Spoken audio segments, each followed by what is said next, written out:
tout seul. Quel drôle de nom pour une brasserie. Un nom qui fait sourire et suscite bien des interrogations. C'est en quelque sorte un retour aux sources, un hommage au dernier habitant de cette fermette qui était le grand-oncle de la brasseuse des lieux, Marielle Cougnard. Il se prénommait Jean, et ce en raison de son caractère solitaire et franchement acariâtre. Il était surnommé Jean tout seul. Une histoire rocambolesque qui valait la peine d'être racontée par l'autre propriétaire des lieux, lui, artiste peintre, sculpteur, parfois brasseur, à 16 heures.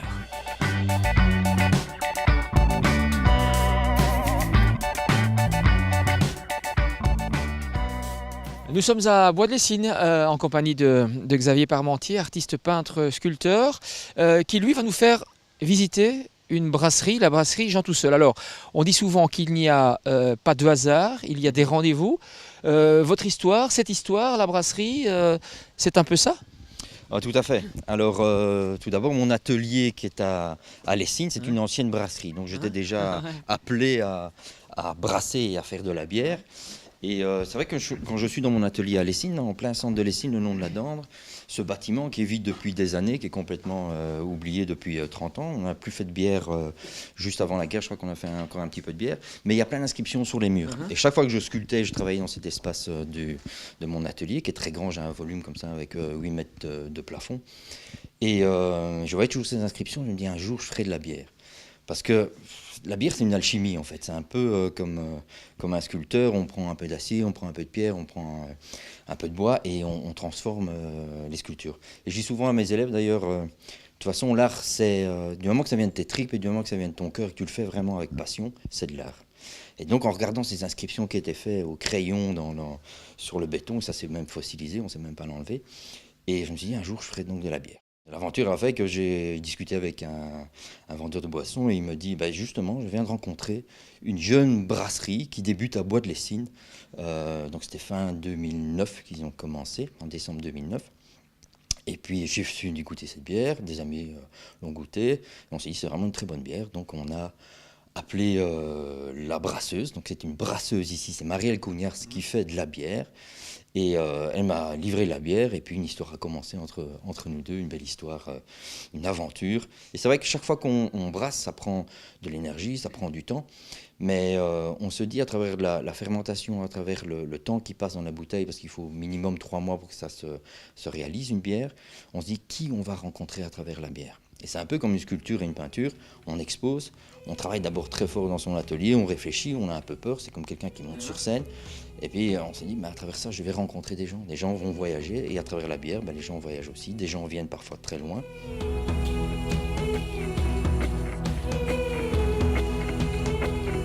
D'abord, on va parler de la brasserie Jean tout seul. Donc, Jean tout seul, c'était l'oncle de Marielle, donc de la brasseuse. Donc je disais, c'était une des rares femmes qui brasse en Belgique, c'est quand même assez, faut retenir. Et donc Jean tout seul, c'était son sobriquet parce qu'il s'appelait Jean de Marais, ça c'est son vrai nom. Mais tout le monde l'appelait au village Jean tout seul, parce qu'il faisait peur à tout le monde. Et il faisait peur à tout le monde.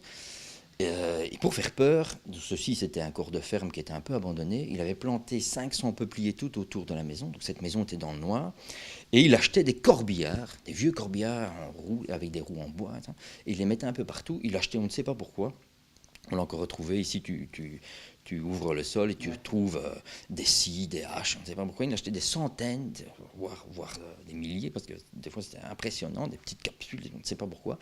Mais il faisait des tas comme ça un peu partout, il avait une carabine et il faisait peur à tout le monde, personne ne pouvait approcher de cette maison. Et donc tout le village, comme il se prenait pour un fou, l'appelait, il n'est pas tout seul dans sa tête, donc c'est devenu Jean tout seul. Et alors Jean tout seul, et il nous observe parce que le cimetière est juste là-haut, donc on voit le cimetière de la brasserie. Et alors, comme il était détesté de tout le monde, même de sa famille, on peut le dire, parce qu'on découpait son portrait dans les photos. On a très peu d'images de lui. On a juste une photo de lui quand il est soldat, tout jeune. Là, sinon, le reste, on n'a pas d'image de lui. Et là-haut, il n'a pas de pierre tombale, il n'a rien du tout. Il a juste de la terre battue. Et il a une plaque à mon ami communiste. Donc, il était communiste. Et détestait tout le monde. Mais une personne, on ne sait pas qui, vient à la Toussaint déposer des fleurs en plastique qui reste là toute l'année. Voilà. Alors, est-ce que c'est une femme? Est-ce que c'est pas... parce qu'évidemment, on a essayé de savoir s'il vivait tout seul. Et apparemment, il a vécu quelques mois avec une femme. puis on n'a pas de nouvelles, elle a disparu. Alors évidemment, on imagine que cette femme vient peut-être par désespoir encore mettre des fleurs sur sa tombe. Et la trompeuse, c'est un petit peu le lien avec tout ça, mais c'est surtout le lien avec l'alcool.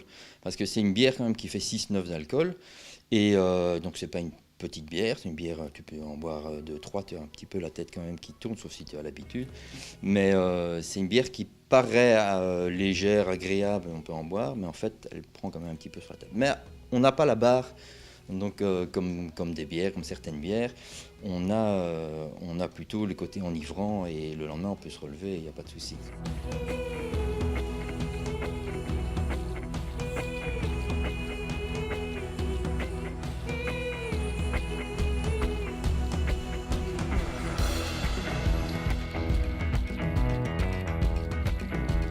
De passage à Bois de Lessines, nous ne pouvions faire sans évoquer la désormais célèbre fête de la pomme. Ce coin de Hainaut se distingue en effet par le savoir-faire de ses artisans et producteurs. La fête de la pomme leur donne ainsi chaque année à la mi-octobre l'occasion de faire découvrir leur art dans une ambiance festive et familiale. Alors la fête de la pomme, ça consiste en quoi ? Mais ça consiste à une grande journée durant laquelle il y aura une balade mycologique à 10h du matin.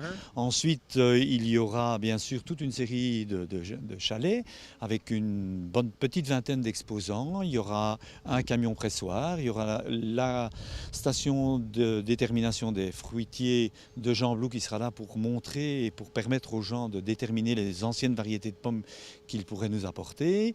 Il y aura aussi toute une série d'autres activités et bien sûr de la possibilité de dégustation de bière locale, la trompeuse bien sûr qui sera non seulement en dégustation bière mais aussi dans une préparation puisqu'on nous ferons des carbonades. Le centre culturel préparera des carbonades à la trompeuse. Il y a une collaboration avec la brasserie de la trompeuse. Nous aurons des calèches qui permettront de faire le passage d'ici à la brasserie. À la brasserie, organise également tout un circuit de voitures anciennes qui vont circuler dans un parcours au roadbook. Il y aura aussi des promenades pour les enfants à Dodane. Et si le temps est excellent, on terminera sans doute la journée par un grand feu de joie, un peu style feu de la Saint-Jean, quelque chose dans ce genre-là.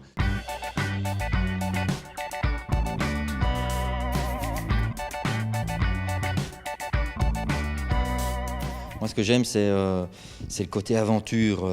J'aime bien, en fait, partir. C'est un peu comme si lorsque tu pars en voyage et tu sais où tu vas, tu n'as pas du tout les mêmes piments. Voilà. Donc, moi, j'aime bien découvrir la matière. J'ai de la chance, vraiment de la chance. Il y a plein de domaines où je ne suis pas du tout doué, mais dans la matière, je travaille un tout petit peu et puis je la sens vibrer et je m'amuse. Voilà. Et je m'amuse souvent, tout le temps, jamais. C'est une ancienne brasserie ici, il faut le préciser. Bâtiment, j'ai envie de dire gigantesque, majestueux. En parlant de vibration, justement, on ressent des choses ici quand on travaille. Ce bâtiment est construit, et en fait toute l'île, puisqu'ici la Dandre arrive juste de ce côté-là et puis se divise, mais toute cette partie-ci est construite sur du porphyre, donc sur la pierre de Lessines, c'est une pierre volcanique. Et comme elle est proche, elle est aussi dure que le diamant, elle a une cristallisation et une vibration particulière. Et c'est vrai que quand je suis dans les caves, et surtout ici au cœur du bâtiment, je ressens une force, je ressens une énergie. Alors parfois, je ne sais pas si c'est la vibration du porphyre ou avant le travail du houblon et du malt pour faire la bière qui me donne un côté enivrant, mais en tout cas, je me sens très bien ici.